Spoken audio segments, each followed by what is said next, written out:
በሴቶችና ህጻናት ላይ የሚደርሱትን አካላዊና ስነ ልቦናዊ ጥቃቶችን ለመከላከል መንግስት በየጊዜው የተለያዩ ስትራቴጂዎችን በመቅረጽ እየሰራ ይገኛል። በዚህም በሀገራችን ኢትዮጵያ ለውጦች ቢታዩም አሁንም ለዘርፉ ትኩረት ሰጥቶ መሰራት እንዳለበት ደግሞ ሪፖርቶች ያሳያሉ። ሰላም ጤና ፍቅር በያላችሁበት ይስጣችሁ። የተወደዳችሁና የተከበራችሁ የመሰናዷችን ተከታታዮች በዛሬ መሰናዷችን የኢፌዴሪ ሴቶችና ማህበራዊ ጉዳይ ሚኒስቴር ከማዕከላዊ ኢትዮጵያ ክልል ሴቶችና ህጻናት ጉዳይ ቢሮ ጋር በመተባበር በሴቶችና ህጻናት ላይ የሚፈጸሙ ጥቃቶችና ጎጂ ልማዳዊ ድርጊቶችን ለማስወገድ ከባለድርሻ አካላት ጋር የንቅናቄ መድረክ አካሂዷል። እኛም በዚህ መድረክ ላይ ተገኝተን አንድ መሰናዶ አሰናድተን እንካችሁ ብለናል። አብራችሁን ተቆዩ ዘንድ የአክብሮት ግብዣችን ነው። የማዕከላዊ ኢትዮጵያ ክልል ሴቶችና ህጻናት ጉዳይ ቢሮ ኃላፊ ወይዘሮ ዘይባ መሐመድ ናስር በመድረኩ ማፈቻ ተገኝተው ባደረጉት ንግግር በክልላችን በሴቶች ላይ የሚፈጸሙ ጥቃቶች አይነታቸው እየተለያየና መጠኑ እየጨመረ መምጣቱን ነው የገለጹት።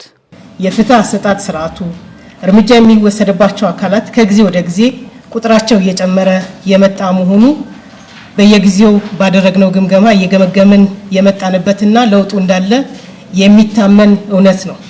ነገር ግን የጥቃት አይነቱ እየቀየረ መጠኑና ሁኔታዎቹ እየሰፉ ደግሞ እንዳሉም የሚታወቅ ነገር ከመሆኑ ባሻገር የተጠናከረና ተደጋጋሚነት ያለው ስራ የሚፈልግ ስራ ነው።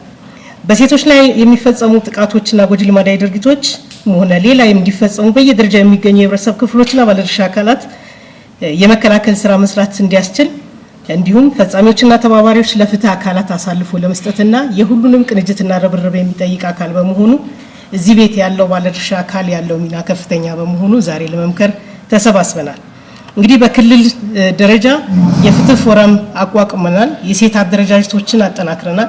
እስከ ታችኛው መዋቅር ድረስ የፍትህ ፎረሞችን በማጠናከር የሴቶችና ህጻናት ላይ የሚደርሱ ጥቃቶችና ጎጂ ልማዳዊ ድርጊቶችን ለመከላከል በርካታ ስራዎችን እየሰራን ቆይተናል።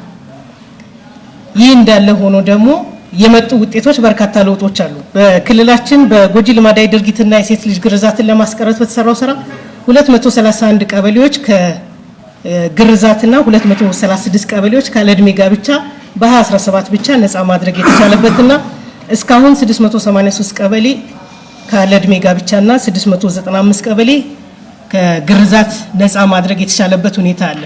ይህ ማለት ደግሞ በክልላችን ካሉ ቀበሌዎች መዋቅሮች አንፃር ከህዝብ ብዛት አንፃርና ክልሉ ካለበት ቁመና አንፃር በርካታ የሚቀሩ ነገሮች አሉ። አንዳንድ መዋቅሮች ደግሞ ነፃ ከሆኑም በኋላ እንደገና ላግ ሆኖ የሚደጋገምባቸው ሁኔታዎች አሉ። ጥቃቶችም ከጊዜ ወደ ጊዜ ከፍ እያሉ ከወሲባዊ ጥቃት ወደ ነፍስ ማጥፋት ጭምር እየተሸጋገረ ያለበት ሁኔታ እዛው ላይ የሚሰጡ ፍትሆችም ከጊዜ ወደ ጊዜ የተሻሻለ ነገሮች እንዳሉ ሆኖ ግን አሁንም ጥቃቶች በአብዛኛው የሚፈጸሙት በቤትም ከቤት ውጭም በሚጠበቅም በማይጠበቅም ኃላፊነት ወስዶ በሚንከባከብ የህብረተሰብ ክፍል ጭምር እየተከሰተ መሆኑ ችግሩን በዘላቂነት ለመፍታት አሳሳቢና አስቸጋሪ ሆኖ የቆየበት ሁኔታ አለ። ወይዘሮ መስከረም አበበ የብልጽግና ፓርቲ የሴቶች ክንፍ ምክትል ፕሬዝዳንትና የጽህፈት ቤት ኃላፊ ናቸው። በመድረኩ ላይ ተገኝተው ባስተላለፉት መልእክት የሴቶችና ህጻናት ጥቃትን ለመከላከል የተለያዩ ጥናት ሰነዶች እንደሚያመለክቱ ጾታ መሰረት ያደረገ ጥቃትና ጎጂ ልማዳዊ ድርጊቶች በህብረተሰቡ ዘንድ ስር በመስደድና የተዛባ ማህበራዊ ወጎች፣ ደንቦች፣ እሴቶችና ድርጊቶች የሚደገፈው መዋቅራዊ ጾታን መሰረት ያደረገ መድሎና ሴቶችን ዝቅ የሚያደርጉ አስተሳሰቦች ውጤት እንደሆነ ነው የተናገሩት። የተለያዩ ጥናቶች እንደሚያመለክቱት ጾታ መሰረት ጥቃትና ጎጂ ልማዳዊ ድርጊቶች በህብረተሰቡ ዘንድ ስር በሰደደና የተዛባ ማህበራዊ ወጎች፣ ደንቦች፣ እሴቶችና ድርጊቶች የሚደግፈው መዋቅራዊ ጾታን መሰረት ያደረገ መድሎና ሴቶችን ዝቅ የሚያደርጉ አስተሳሰቦች ውጤት ነው። እነዚህ ድርጊቶች በቤተሰብ፣ በማህበረሰብ፣ በትምህርት ቤቶች፣ በፖሊሲ አውጪዎች፣ ሃይማኖታዊና ባህላዊ ተቋማት፣ ማህበራዊ መዋቅሮች ዘንድ ተቀባይነት ያላቸውና ተጠናክረው እንዲቀጥሉ በር የሚከፍቱ ናቸው። በሀገራችን ኢትዮጵያ የህፃናት መብትና ደህንነትን ከማስጠበቅ አንጻር የተሰሩ ስራዎች ቢኖሩም ግን ከጊዜ ወደ ጊዜ እየጨመረ የመጣው የህፃናት ህገወጥ ዝውውር እና ጉልበት ብዝበዛ የመጠኑ ስፋት ይለያይ እንጂ በሁሉም ክልሎች ላይ ችግሩ እየተስተዋለ ይገኛል። ክቡራትና ክቡራን፣ ሀገራችን ኢትዮጵያ በተለያዩ ጊዜያት ዓለም አቀፍ ህጎችን ስምምነቶችንና ዓለም አቀፋዊ የሰብአዊ መብት ስምምነቶችን ፈርማ ያጸደቀች ሲሆን በእነዚህ ስምምነቶች የሚገኙትን መርሆች ማንኛውም ሰው እንደ ጾታዊ ጥቃትና ትንኮሳ ካሉ የሰብአዊ መብት ጥሰቶች መጠበቅን ጨምሮ ብዙ ኃላፊነቶችን ተቀብላለች። በሕገ መንግስታችን የሴቶችና ህፃናት መብቶች የሚመለከቱና ኢትዮጵያ ያጸደቀቻቸው ዓለም አቀፍና አህጉራዊ ስምምነቶችን የኢትዮጵያ ሕግ አካል እንድትሆን አድርጓታል። በንቅናቄ መድረኩ በሚኒስቴር መስሪያ ቤቱ የተዘጋጀ ጎጂ ልማዳዊ ድርጊቶችና የኃይል ጥቃት ሁኔታ ሰነድ እንዲሁም የሴቶችና ህጻናት ጥቃት ለመከላከል የወጣ ስትራቴጂ፣ የህጻናት ዝውውርና የጉልበት ብዝበዛ፣ በክልሉ የተሰሩ ስራዎችና የተገኙ ውጤቶችን በተለያዩ የስራ ኃላፊዎች ሰነዶቹ ቀርበው ውይይት ተደርጎባቸዋል። ድርጊቱን ለመፈጸም የበለጠ ስለሚረዳው ወር ይጨምራል ማለት ነው። ይሄኛው በሰብአዊ ቀውስ ምክንያት ትንሲት ጥገኝነት በመጠቀም ራሷን አለመቻሏን በመጠቀም ኢኮኖሚያዊ ወንጀሎችን ሊፈጸም ይችላልና እነዚህ ጉዳዮችን በማካተት በተለያየ አቅጣጫ ሴቶችና ህጻናት ላይ እንዲፈጠሩ ጉዳቶች ሊፈጸሙ ይችላሉ። ተቋም ሆኖ የበለጠ የህዝባችን ተጠቃሚነት ሊያረጋግጥ በሚችል መንገድ ከማብቃት አንጻር ሁላችንም ኃላፊነት አለብን ለማለት ነው። ሌላኛው ይሄ የአለፉት 2 ዓመታት እንደ ክልል ከተመሰረተን በኋላ ያሉ ዳታዎች ናቸው። በጋራ መድረኮቻችንም ሲገመገሙ የመጡ ናቸው። አስገድዶ መድፈሮች፣ የአዋቂ ሴቶች ግርዛት ነበረ ባለፈው ዓመት። በዘንድሮ ዓመት ኦልሞስት ወደ መጥፋት የደረሰ ሁኔታ አለ። ጠለፋ ነበር፣ በእናቶች ላይ ግድያዎች ነበሩ። እነዚህ ጉዳዮች ነበሩ ባለፈው ዓመት። በተመሳሳይ በህፃናት ላይም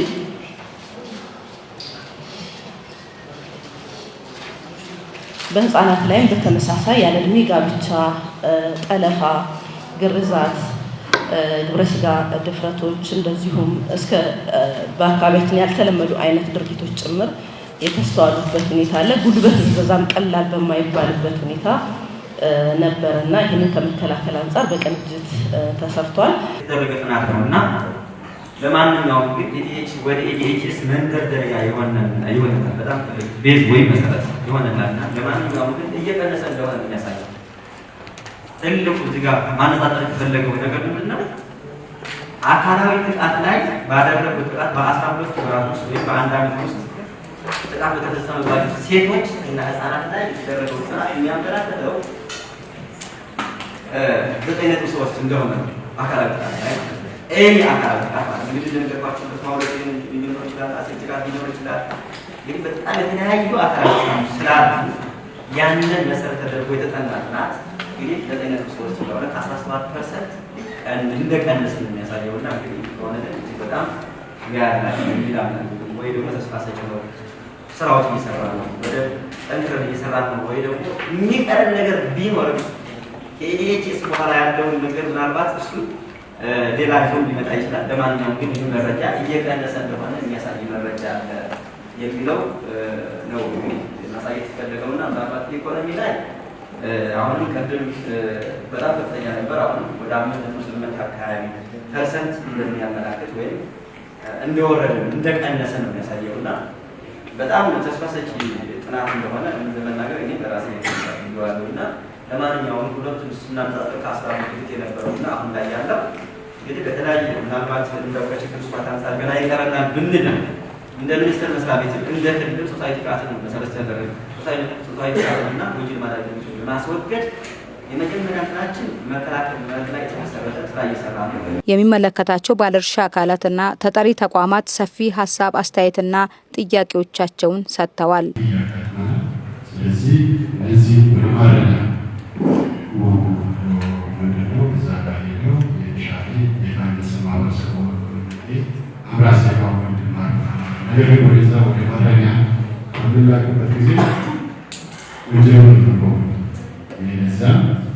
በክልላችን የወጣት ባህሎች ማረሚያ ጸባይ ማረሚያ ተቋም አለመኖሩ ወደፊት ለምናስበው ይሄ በህፃናትና ወደፊት ሀገር ተረካቢ በሆኑ ሴቶች ላይ እዛ የመፈጠሩ ወንጀል ድርድር አድርጎ መፍታት እየሆነ የመጣበት ለብሰቱ ስለሆነ ይህ በጋራ በባጀትነት እንግዲህ ስለች ጉዳይ የዞን ስራ የተሻለ ሁሉ ነገር ብዙ ግቦች ኖሩና ሁሉ ባለታችን ይህኛው የግፋ ስራ አሰራር አጠቃላይ እንዲህ አይነት አስቸጋሪ መድረኩ እንዲሰፍቶ መቀጠሉ ጥሩ ነው። ይህ ደግሞ በተዋለ በየደረጃ ባሉ ያስተዳደሩ ባለሻለ አሁን ከመጠሉ የበለጠ የተሻለ ያሉት ለማምጣት ትንሳት በዚሁ ድጋፍ ቅድም እንደተገለጸው የቤተሰቦቻቸው ችግር ነው መንስኤው። ከቤት የወጡት ኢኮኖሚ ችግር ነው አሁን አንድ የሚያወጣቸውና ያንን ከክልል መንግስት ጋር በመሆን በተቻለ መጠን ብዙ ጎዳና እንዳያወጡ፣ ጎዳና ካወጡ አይመለሱም፣ ይበላሻሉ፣ ለብዙ ነገር ለሱስ ይዳረጋሉ፣ ለሌላ ጥቃት ይዳረጋሉ። ለሀገር ብልጽግናም በጣም ጸልናል ይሄ ነገርና ትውልድን ያበላሻል። ሳይወጣ ሳይበዛ በወቅቱ ቢመለስ የተሻለ ውጤት ልናመጣ እንችላለን። ሌላው ከዚህ ጋር አያይዤ ማነሳው ከውጭ ሀገር ጉዞ ጋር ተያይዞ በተለይ ክልላችን አካባቢ በዚህ ይታወቃል። በግርም በባህርም በአየርም ጉዞ ይደረጋል ስራ ፍለጋ። ይሄ አሁን መንግስት ይሄን በህጋዊ መልኩ እያስኬደ ነው ያለው። ይሄ ተጠናክሮ ይቀጥላል። በስራና ክህሎት ሚኒስቴር አካባቢ ምናልባት መታገዝ ያለበት ሴቶች ሲሄዱ በደንብ ቢመከሩ ይሄዳሉ። ገንዘባቸውን አላስፈላጊ ያለ ሰነድ ዝም ብሎ ይልካሉ። ከመጡ በኋላ ከፍተኛ ችግር ውስጥ ይወድቃሉ፣ ይካዳሉ። ቤት ግዙልኝ ይላሉ፣ ንብረት አፍሩልኝ ይላሉ፣ ይካዳሉ። ይሄ በተገቢው ጥንቃቄ ሲሄዱ ጀምሮ ትምህርት የተሰጣቸው ቢሄድ መመሪያ በእያንዳንዱ ዞን ላይ አንድ ማዕከል ስልጠና የሚሰጥባት የሆነ ነገር የሚሰሩበት አቅጣጫ እነዚህ የወጡ ጎዳና የወጡ ልጆች ማቅጣጫቸውን እየወጡ አሉት። እነዚህ ህፃናት የሚማሩበት ፕራክቲስ የሚሰሩበት አቅጣጫ ቢሰራ የተሻለ ነው የምንነጋገር። ምክንያቱም የተወሰኑ ልጆች ወደ አዲስ አበባ ወጡ አንድ ጊዜ ካላሉ ወጥቶ እዛ ጋር ስራ ፈጠራ ጋር ሁለት ልጆች ተሳተፉና ጎዳና ላይ የወጡትን እነሱ ሰብስቦ አስገቡና ስልጠና ሰጡ። ፕራክቲስ የተለያዩ ነገሮችን ሰሩ። እነዚህ ልጆችን አሰልጥኖ ከዛ በረቃ ፕሮግራም ብሎ ቤተሰብ ተሰብስቦ እንደውም እነሱ በመኪና አምጥቶ ለቤተሰቡ ሲያስረክቡ እኔ እዛው ነበር። እነዚህ ልጆች ግን አሁን በአሁኑ ሰዓት ጎዳና መውጣት አለ ስራ እየሰሩ ለምን ብቻ ጎዳና ወጡ ይባላል። ተመልሶ ይወጣሉ። ሌላ ነገር ለዚህ ሁሉ ትኩረት ተሰጥቶ በየዞኑ አንድ ማዕከል ቢያንስ ተሰጥቶ ለዚህ ማዕከል አንድ ነገር ስልጠና እንዲሰጥበት ፕራክቲስ የሚሰሩበት አቅጣጫ ቢሰራ ብዙ ጊዜ ከማስተማር በተግባር ማስተማሩ የተሻለ ነው። በሴት ልጅ ላይ የሚደረሰው ጥቃትና ጎጂ ልማድ የሚጸየፍ ትውልድ ለመፍጠር የባህሪ ለውጥ ለማምጣት የአመለካከት ለውጥ ለማምጣት በጣም ፋውንዴሽን ሊኖረው የሚችለው ቅድም የእምነት አባት እንደተናገሩት ከወላጆች ደግሞ ከትምህርት ቤት እና ከሚዲያ ከሰራነው ይልቅ ብዙ መስራት አለብን የሚል እምነት አለኝ። የባህሪ ለውጥ ማምጣት ስለሆነ ማለት ነው። አንዳንዴ ስንሰማው ለመስማት አቅም የምናጣበት ነገሮች ይወጣሉ። እየተፈጠሩ ያሉ ነገሮች ልንቋቋማቸው ማንችል ከባድ ነገሮች እንሰማለን። ቀድሞ የማንሰማቸው ነገሮች ይሄ በጣም ከጎጂ ልማድ አንፃር ዛሬ እንኳን ከቀረቡት ሳይንቲፊክ የሆኑ ጥናቶች ተካሂደው የቀረቡት መረጃ ማለት ነው ከዓለም ጋር አወዳድረን ስናይ ያለንበት ሁኔታ በጣም የሚዘገን ነገር ነው። ለምንድን ነው ከዚህ የማንወጣው ብዬ ሳስብ ነው ይሄ በአመለካከት ላይ በጣም ስትሮንግሊ መስራት አለብን። በህፃናትና በወላጆች መካከል የግልጸኝነት መርህ ሊኖር ይገባል የሚል እምነት አለ። በግልጽ ልነጋገር ይገባል ቤተሰብ ከህፃናት ጋር ማለት ነው። ያሉ ሁኔታዎችን በተመለከተ ጥቃትም ይሁን ጥያቄም ሊሆን ይችላል ግልጽ በሆነ መልኩ ትምህርት ቤት ሊሆን ይችላል የተለያዩ ቦታዎች ሊሆን ይችላል እንደዚህ አይነት ጥያቄ ወይም ደግሞ ጥቃት በሚደርስበት ሰዓት ለወላጆች የሚናገሩበትን ሂደት ለማምራን ወይም ደግሞ ለክፍል ተጠሪያቸው ማረጃ የሚሰጡበትን ሂደት ዝርጋታ ቢዘረጋ የተሻለ ነው ብዬ እወስዳለሁ። ሌላው ወላጆች አሁንም ከእንደዚህ አይነት ጥቃት ልጆቻቸውን ሊጠብቁ ይገባል በዋናነት ማለት ነው። አሁን ለጥቃት ተጋላጭ የሆኑ አካባቢዎችን ያው የህግ አስከባሪዎችም ይህ አካባቢ ነው እንደዚህ አይነት ጥቃት የሚፈጸመው የሚለው ነገር ጥናት በማድረግ እዛ አካባቢ በደንብ እየቃኙ እንትን ያሉ ሂደቶችን መከታተል ያስፈልጋል የሚል እምነት አለኝ። በተለይ በህግ ተጠያቂነት ላይ ተመጣጣኝ የሆነ የህግ ተጠያቂነት ችግር ቶሎ እንዲፈታ ቢሰራ። በዚህ ጊዜ በገንዘብ የሚለወጡ ህጎች አሉ። የስርዓት ገደቦቹ ደግሞ ትንንሽ የሆኑ በጥቂት ጊዜ የሚወሰን ከሆነ ያን ጊዜ በምንም አይቆጥርም ወንጀል ፈጻሚ አካል። ስለዚህ ተመጣጣኝ የህግ ተጠያቂነት በህግ ሊቀመጥ አስፈላጊ ነው። ከውሳኔ አሰጣጥ ጋር ሀሳብ ለመስጠትና ጥናትን ጭምር ቢደረግ የሚል ነገር ነው ያለኝ። በተለይ ህፃናት ላይ የሚፈጸሙ ጥቃቶች፣ ሴቶች ላይ የሚፈጸሙ ጥቃቶች በተለይ ውሳኔ አሰጣጥ ላይ ጥናት ቢደረግ የሚል ሀሳብ አለኝ። ለምሳሌ አሁን ባልተለመደ መልኩ ሙሽራም ጭምር ባገባች በዕለቱ እየተገደለች ያለበት ሂደቶች አለና ያ ደግሞ ፍርድ ቤቱ የሚችለው የዞኑ ከፍተኛ ፍርድ ቤት የሚችለውን ያክል ውሳኔዎች በእኛም ክልል በእኛም ዞን በሌሎችም ክልል የሞት ፍርድ ውሳኔ ሲሰጥ እናያለን። ግን ውሳኔው ፍርድ ቤት ላይ ቁጭ ብሎ ምግብ እየበላ ያለበት ሂደት አለ። በጊዜ ገደብ ደግሞ ወደ እድሜ ልክ የሚቀየርበት ሂደት አለ። ለምንድን ነው ውሳኔ የሞት ፍርድ ከተሰጠ ብይን የማይሰጥበት ምክንያት ምንድን ነው? ያ የሆነ ባለበት በየጊዜው ሴቶች ብቻ አይደለም ህፃናትም ጭምር በገንዘብ ምክንያት እየታፈኑ በሰራተኞቻቸው በቤት ሰራተኛ በአጋዦች ጭምር እየተገደሉ እየታረዱ ያለበት ሂደት ከህሊና የማይጠፋ ዘመናዊ በአሲድ ፊቷ የሚቃጠል እናት አይኗ የጠፋ አካሏ የጎደለ ቤቱ ይቁጠረው።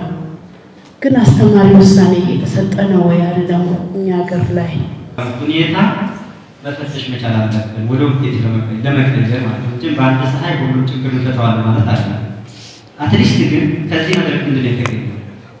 እዚህ መድረክ ዓላማ ነበር ምን ፕራዮሪታይዝ እናደርግ የሚለውን ነገር ወስደን ወደ ታች ለማውረድ ብንሞክር በየደረጃው ነባራዊ ሁኔታ ላይ የተመሰረተ መፍትሄ ለመስጠት እንዘጋጅ የሚለው ነገር ከዚህ ውጭ ግን እኛ ሴቶችና ማህበራዊ ጉዳይ ሚኒስቴር የምንለው እንደ ቢሮ እንደ መምሪያ እንደየመዋቅራችን ምናልባት ጀምረን የምንጨርሳቸው ስራዎች አሉ። ነገር ግን ደግሞ ከሌላ አካላት ጋር ተባብረን በቅንጅት የምንሰራቸው ስራዎች ደግሞ እጅግ በጣም ብዙ ናቸው። ስለዚህ እሱ ላይ ትኩረት እኛ ጀምረን የምንጨርሳቸው ምንድን ናቸው፣ ተገናኝተንስ ደግሞ መስራት ያለብን ምንድን ናቸው የሚለውን ነገር እሱን እነዚህ ሁለት መሰረታዊ ጉዳዮች ላይ ትኩረት መሰጠት በእርግጠኝነት የማንሻገረው ነገር የለም ብዬ እገምታለሁ። በመጨረሻም በቀረበው ሰነድ ላይ ውይይትና የማጠቃለያ ሀሳባቸውን የማዕከላዊ ኢትዮጵያ ክልል ሴቶችና ህጻናት ቢሮ ኃላፊ ወይዘሮ ዘቢባ መሐመድ ናስርና እንዲሁም የብልጽግና ፓርቲ ሴቶች ክንፍ ምክትል ፕሬዝዳንትና የጽህፈት ቤት ኃላፊ ወይዘሮ መስከረም አበበ በጋራ መድረኩን መርተው የማጠቃለያ ሀሳባቸውንም አንስተዋል። ደጋፊ አካላት በየደረጃው ያሉ እንዲህ አይነት ተቋማትን በጋራ የሚሰሩ ስላሉ ቢታይ የሚለውን እኛም እነ ዳዊትም በጋራ ወስደን የምናነሳ ይሆናል ማለት ነው። በጥቅሉ ግን ቀጣይ ሁላችንም ትኩረት አድርገን ብንሰራ ብዬ አንድ ሶስት ነገሮች ማነሳው፣ የመጀመሪያው ጥቃትን ለመከላከል የሚጸየፍ ማህበረሰብ መፍጠር የሚለው ገዥ ነው ማለት ነው። ጥቃትን መስማት የሚጸየፍ፣ ጥቃትን መፈጸም የሚጸየፍ ሁሉም ሲገኝ ደግሞ በደንብ መመከት የሚችል ማህበረሰብ መፍጠር። ይሄ ማድረግ ስንችል ብቻ ነው የሆነ ጥቃት ፈጥሮ ሴትን ደፍሮ ህፃንን ደፍሮ የሆነ ጉድለት ወይም ደግሞ ጥቃት አድርሶ የሚመጣን እኛ ከለላ ምንሆን ከሆነ ይሄ ችግር መቼውንም ሊቀረፍ አይችልም። የመጀመሪያው እኛ በአመለካከት ተቀይረን ሴቶች ላይ ህፃናት ላይ የሚደርሰው ጥቃት የኔ ልጅ ጥቃት ነው ብለን ወስደን የሚጠየቅ ማህበረሰብ በየደረጃው መፍጠር ስንችል ነው። ይሄንን ለማድረግ ሁላችንም ኮሚትመንት ወስደን መግባት አለብን የሚል ሐሳብ አለኝ። ሁላችንም ሚናችንን መወጣት ቅድም ሲባል እንደነበረው ትምህርት ቤቶች በጣም ትልቅ ድርሻ አላቸው ትውልድን ቀርጾ ከማውጣት ጀምሮ። ስለዚህ ትምህርት ቤቶቻችን የትምህርት አካላት ጋር በጋራ ተቀናጅቶ መስራት አመለካከት የተቀየረ ንጹህ ብቁ ዜጋ እየፈጠሩ ከመሄድ አኳያ ጥቃትን ነገ ላይ ትምህርት ቤት በሰራነው ልክ ነው ውጤቱን ማግኘት የምንችለውና በዛ ልክ ትምህርት ቤት ላይ መስራት ሚዲያዎቻችን ጉድለት ሲኖር የሆነ ጥቃት ሲኖር ብቻ ከማስረፍ ባሻገር ግንዛቤ ሰፋ አድርጎ እንዲሰሩ በጋራ ተቀናጅተን መስራት ላይ ትኩረት አድርገን መስራት። እንግዲህ የሃይማኖት ተቋማትና የሀገር ሽማግሌዎች ድርሻ በእኛ ሀገር ውስጥ በጣም ትልቅ ድርሻ አላቸው። ሁላችንም የሃይማኖት ሀገር ናት ኢትዮጵያ ይታወቃል። ለሃይማኖት አባቶች ትልቅ ክብር ያለው ማህበረሰብ ነው ይታወቃል። ግን ደግሞ በዚህ መንገድ ቆርጦ የሚናገር ቆርጦ የሚያስተምር ቆርጦ የሚያወግዝ የሃይማኖት ተቋም ያስፈልገናል። ምናልባት ከ2 ወር በፊት እንደዚሁ ከዚህም ከፍ ያለ አንድ መድረክ አዘጋጅተን ነበረ። የጤና መዋቅርን፣ የፍትህ፣ የሴቶች ጉዳይ፣ የማህበር ሊግ ፌዴሬሽን አደረጃጀቶች፣ የማረሚያ ቤቶች ከታች ጀምሮ መርማሪዎችን ጭምር ያካተተ አጠቃላይ የጎዳና ልጆችና ህገወጥ የሰዎች ዝውውር ላይ ከሰራተኛና ማህበራዊ ጋር ተቀናጅተን መድረክ አካሂደን ነበርና እዛ መድረክ ላይ ስራዎችን ተከፋፍለን መድረኮቹ እስከ ቀበሌ ድረስ ወርዶ እየተሰሩ ያሉ ተግባራት አሉና በዛ መልኩ መድረኩ ይሄ የመጀመሪያው አይደለም። ይሄ የፌዴራል ሚኒስትር መስሪያ ቤቱ አግዞን ተጨማሪ ያስፈልጋል ጉዳዩ በዚህ ልክ ደግሞ ተጠናክሮ እንዲሄድ የፌዴራል መስሪያ ቤቱ ወርዶ ራሱን ደግሞ ደግፎ መድረኩን ሊፈጥር ይገባል ብለን ተግባብተን የተፈጠረ መድረክ እንደሆነ መታወቅ አለበት። ከጎዳና ልጆች ጋር ተያይዞ እንደዚህ ክልል ካለፉት 4-5 ዓመታት በፊት የጎዳና ተዳዳሪ ልጅ የለንም ነበር። አሁን ላይ ግን ከ657 የጎዳና ልጆች 1500 ወጥቶ ገብ ልጆች አሉ።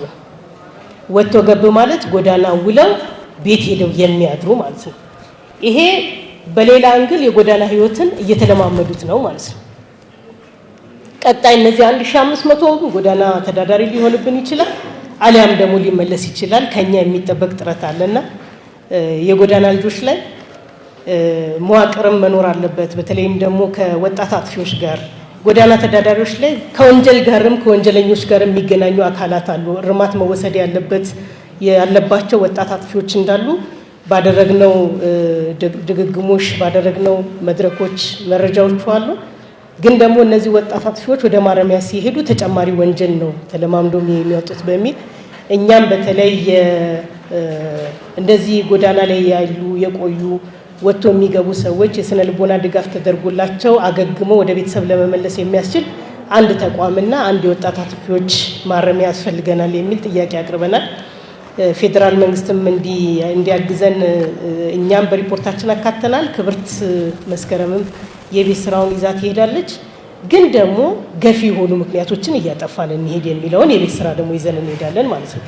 እኛ ጎዳና ላይ ልጆች እየወጡ እኛ እየሰበሰብን ስነ ልቦናና ድጋፍ እያደረግን እንዲመለሱ ሳይሆን እንዳይወጡ ስለምንፈልግ ማለት ነው።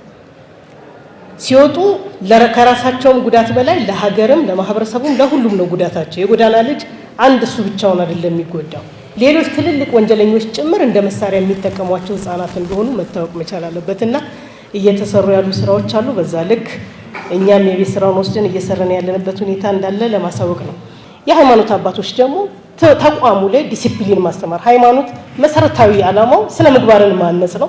ስነ ምግባር ማነጽ ላይ በደንብ አተኩሮ ቢሰራ፣ ከዛ ውጭ ደግሞ ሃይማኖትን ሽፋን ተደርጎ የሚፈጸሙ በእኛ ክልል ያሉ ጎጂ ልማዳዊ ድርጊቶች በዋነኛነት 3 ናቸው።